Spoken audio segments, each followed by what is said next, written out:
البنات السلام عليكم. اليوم نوجد لكم وصفه مختلفه على الوصفات الاخريات. غادي نخرجوا من نطاق الحلو وغادي نساو لكم اليوم المالح. بالنسبه لهذه الوصفه كتحتاج العجين المورق.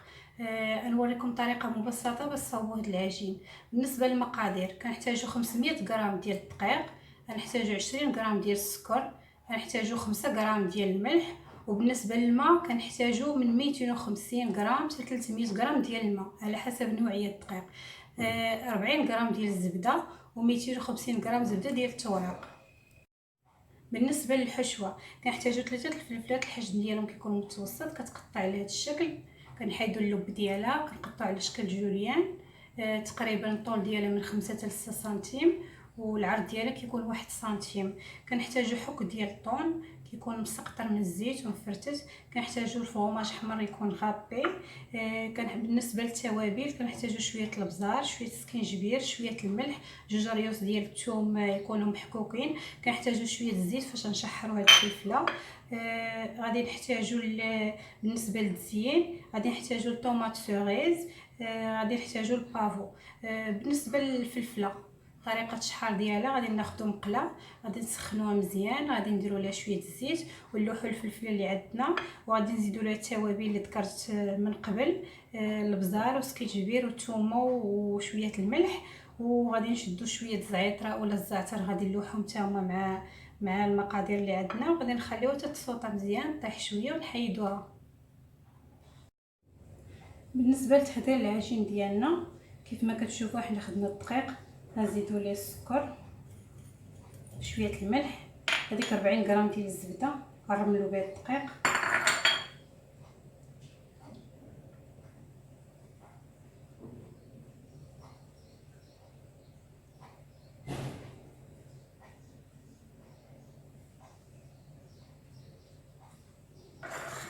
كيف ما كتشوفوا عاد كنبداو نزيدوا الماء شويه بشويه. هي راه ما كتدلكش وما كتبقاش تخمر، مرتاح.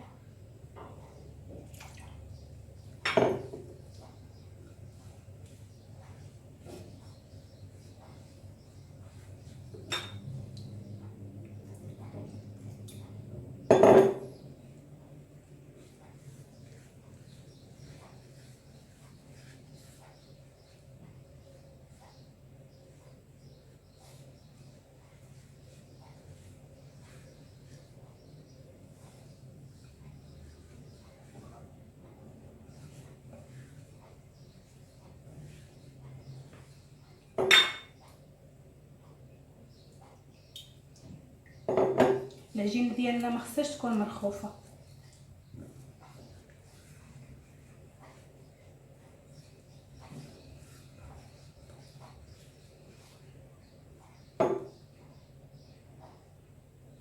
ملي جمعنا العجينه كنشدوها كنحلوها على هذا الشكل، كنقسموها، كنرشوا شويه دقيق لتحت باش ما تلصقش لينا العجينه، كنحلوها على هذا الشكل كيف ما كتشوفوا. كنرشوا شويه دقيق، كنبداو نطلقوا في العجينه ديالنا، وكنخليو ديما الوسط كنخليو شويه العجينه، كنخليو كبير على بلاصه الاخرين باش ما تخرجش لينا الزبده. كنطلقوا العجينه على هذا الشكل.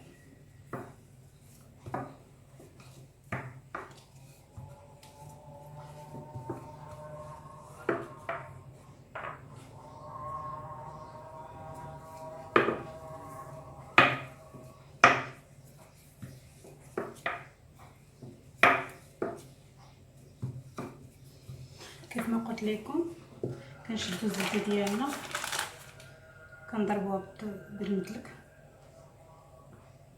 كنديروها على هذا الشكل، كنحاولوا نسدوا عليها العجينه، كنخليوش الزبده باينه على هذا الشكل.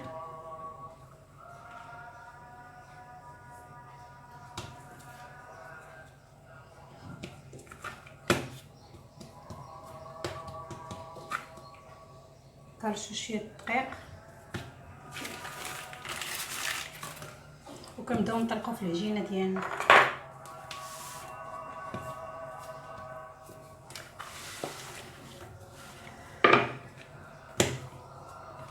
ما كتشوف. كنديرو غير باش نسهلوا علينا العمليه.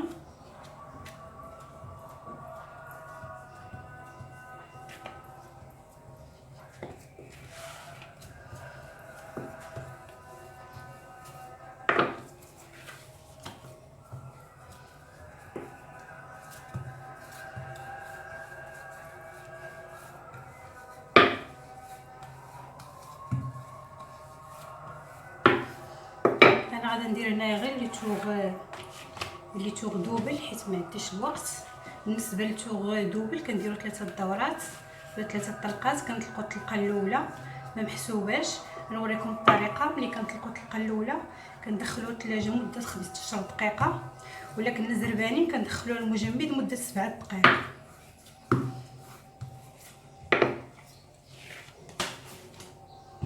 الطلقه الاولى كي قلت ما كتحسبش، اللي كنديروا الطلقه الثانيه والثالثه والرابعه هما اللي كيتحسبوا.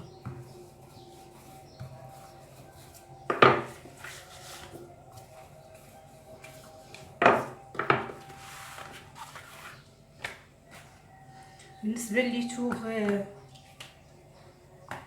توغ دوبل اللي كندير، كنجيبوا العجينه هكا الوسط، كنعبروا هذا النص ديالها هكا كنطراسيوه. هذا كنجيبوا العجينه هكايا، كنجيبوا الطرف الاخر هكا وكنجمعوها كنحاولوا نضغطوا عليها من الجناب بالاصابع ديالنا، وكندخلوها كي قلت لكم الثلاجه مده 15 دقيقه. ولا كتزربانه بها كندخلها مجمد مده 7 دقائق. كنخرجها. هاد الطلقه الاولى ما محسوباش.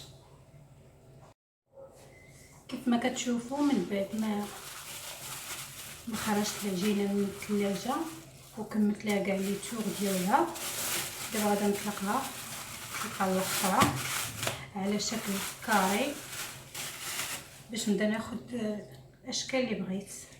اولا كنرشوا المائده ديال العمل، كنبداو نطلقوا في العجين ديالنا. بالنسبه للتطليق كيكونوا الجهات متساويين على شكل مربع قد الطول قد العرض.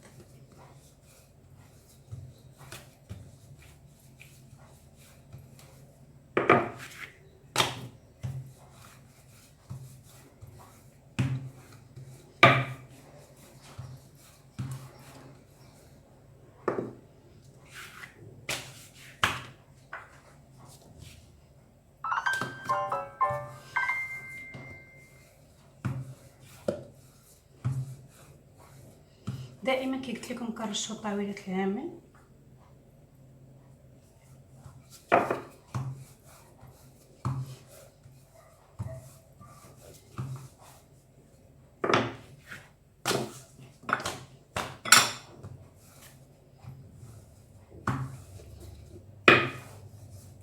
كنطلقوا العجينه ديالنا في جميع الاتجاهات.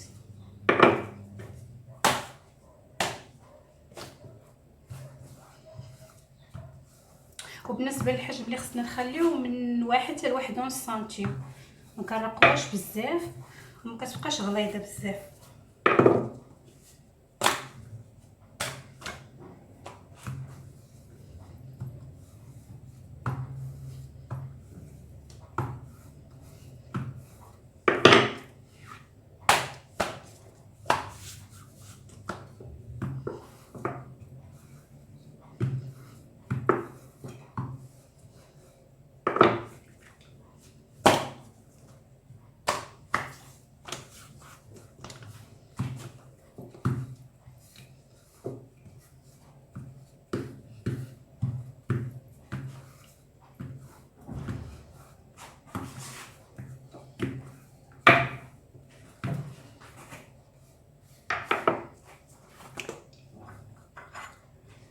قلت لكم دائما كنرش تحت منه.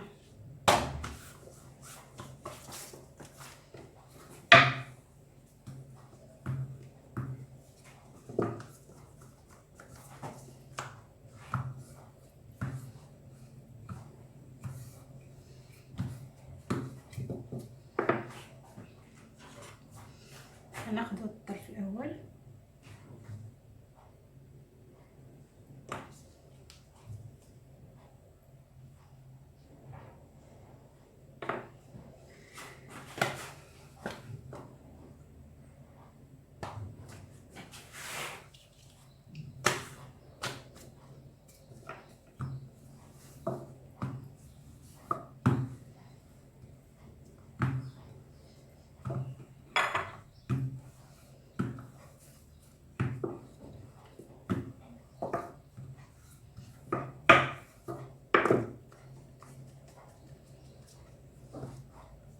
كنقطعوا الشكل على شكل مستطيلات بهذا الحجم.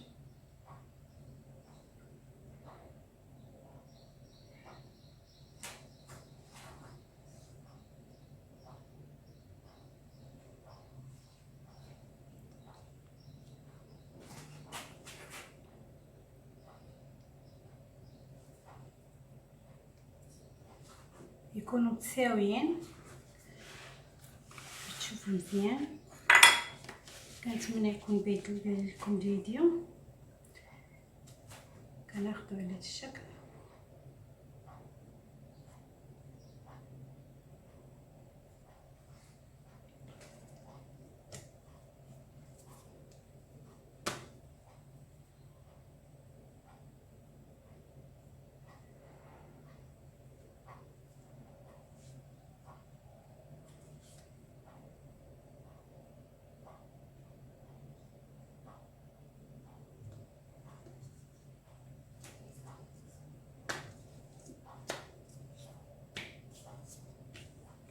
بالنسبه للشكل كناخذوا كيف ما كتشوفوا كنشرطوا من هنايا من هاد الجوانب.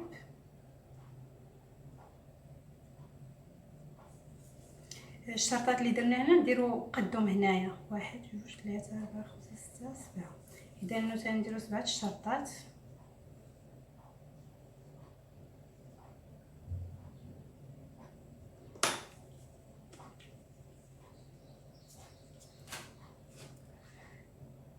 كناخذوا صفر البيض كما كتشوفوا. كندهنوا هاد الشكل اللي عندنا، كندهنوا الوسط والجوانب ديالو.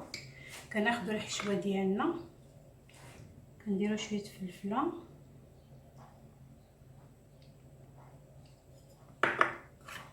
كنديروا شويه الثوم،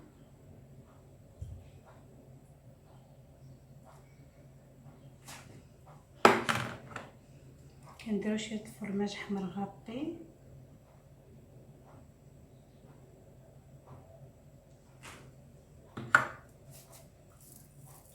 المرحله الاخيره كنديروا شويه الزعتر محكوك.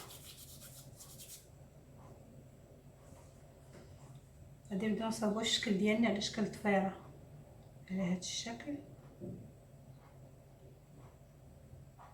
كنحاولوا نجمعوا كاع دوك الجوانب اللي قطعنا، كنديروا واحد على واحد. كنتمنى كيف ما كتشوفوا كناخذوا هاد القطعه اللي عندنا، كنضربوا الجوانب ديالها 7 ضربات.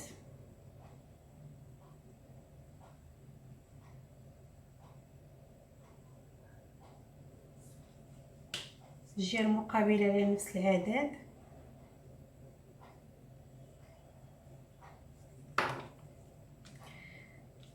كنشدوا صفر البيض اللي عندنا، كندهنوا الوسط والجوانب. كناخذوا الحشوه، كنديروا الفلفله هي الاولى كيف ما كتشوفوا في الوسط. كنديروا داك الطول اللي عندنا اللي مفرتت. كنديروا شويه فرماج احمر غابي،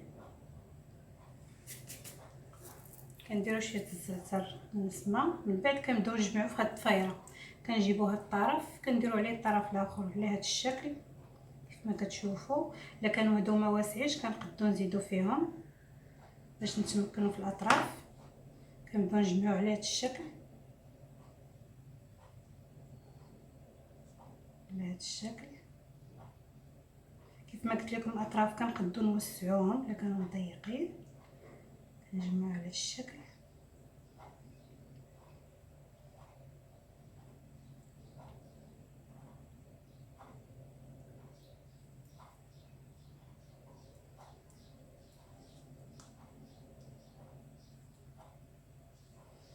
كما كتشوفوا هاد الشكل ديالنا كتجي على هاد الشكل.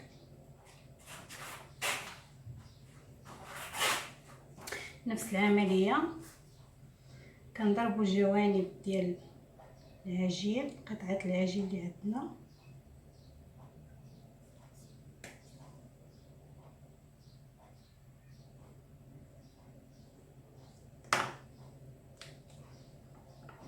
كندهنوها بالصفر البيض باش تشد لينا الحشوه تثبت. كنديروا الفلفله،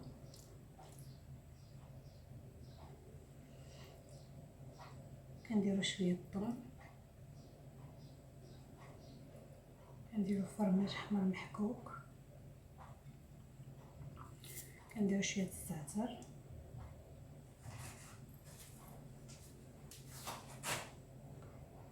كنبداو نجمعوا في الطفيره ديالنا على هذا الشكل.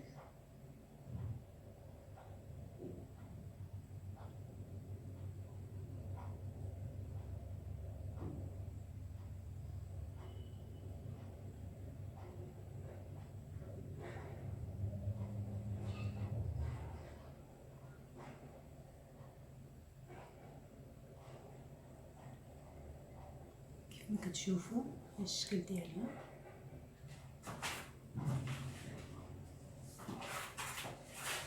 نزيد واحده اخرى،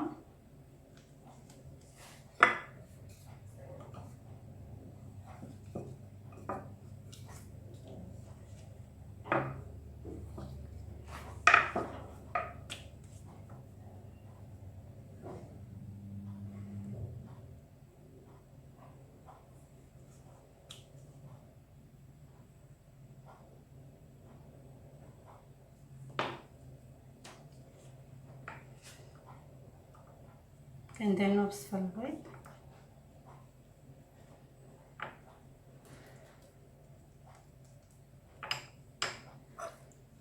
كنديروا شويه فلفل في الوسط،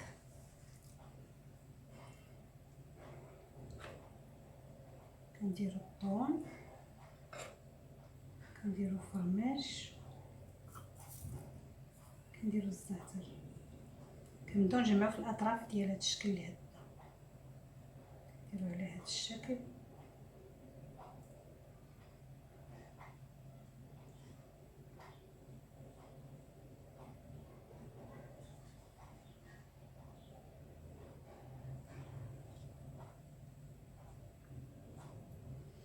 كتشوفوا الشكل ديالو.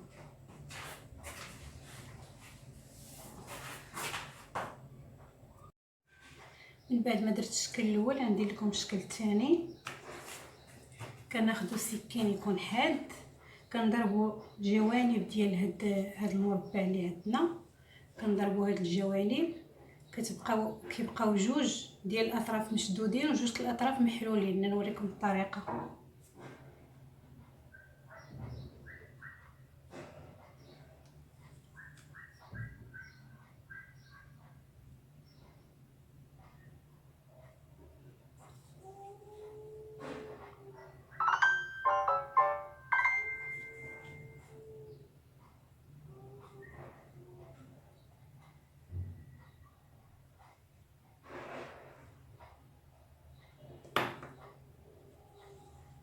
بحال هذا الشكل شقينا هذا المربع، كنخليو هاد جوج جهات اللي مقابلين مع بعضياتهم مشقوقين، والجهات الاخرين اللي مقابلين ليهم جهه مقابله مع جهه مسدودين.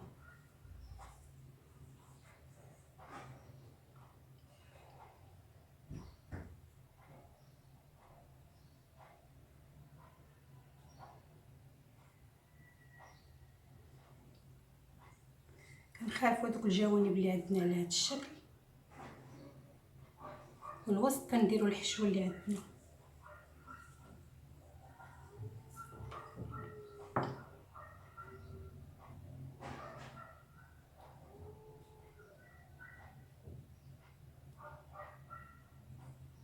كندهنوا باصفر البيض، كنديروا الزعتر. الشكل ديالنا كي كيجي بهذا الشكل استسمح.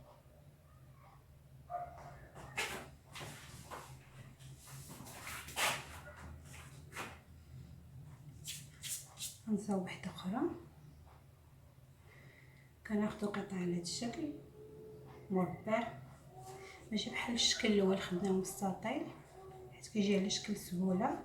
كنشقوا الجوانب ديالو، جوج الاطراف مقابلين مع بعضياتهم كيبقاو مسدودين، وجوج الاطراف كنشقوهم. على هذا الشكل. كنشقو هذا مع اللي مقابل معاه باش كنخالفوهم، كنديرو على هذا الشكل. كنجيبو طرف العجين على الطرف، الطرف الاخر على هذا الطرف. عمليه سهله وبسيطه وكيجي شكل ديالو زوين. بهذا الشكل كندير وسط الحشوه. كندهنو بصفر البيض،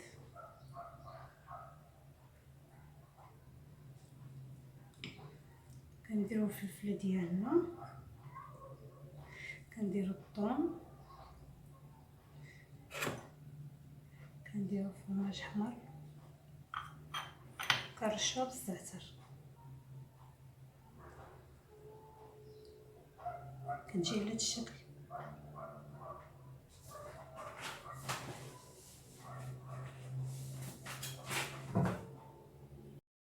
هل الشكل ديالنا وجد؟ دهناهم بصفر البيض ورشينا عليهم شويه البافو. بالنسبه للطياب ديالهم، الا دخلتيهم في الفران الكهربائي كيخصو يكون مسخن على 180 درجه، وبالنسبه لوقت الطياب 15 دقيقه. ولا كان فران عادي كتسخنيه مزيان، ملي كتبغي تدخليهم كتنقصيهم درجه الحراره وكتبقاي تراقبيهم باستمرار. الدريات هذا الشكل النهائي ديال الوصفه ديالنا. كيف ما شفتوا كتجي مقرمشه، كيف ما شفتوا كتجي مقرمشه والشكل ديالها زوين.